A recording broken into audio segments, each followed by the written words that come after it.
Çocuklarımız okulların diplomalarından önce anne ve babalarından iradeyi kullanma eğitim sertifikası almalıdırlar. Tıpkı çocuklarımızın misafirlikte çiş yapmayacaksın, tamam, sıkacaksın kendini.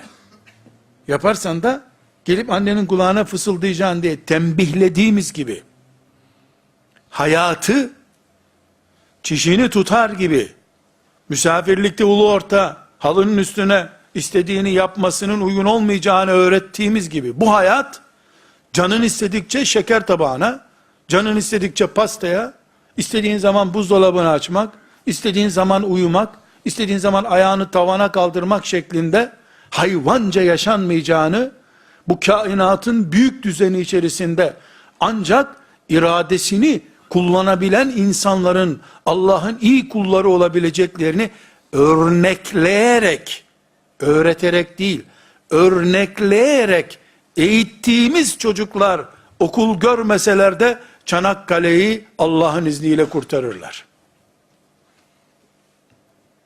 Film tutkunu bir çocuğu sen Çanakkale'ye nasıl göndereceksin? Film günü geri gelecek. Filmi izleyeyim öyle giderim diyecek. Filminden vazgeçemiyor.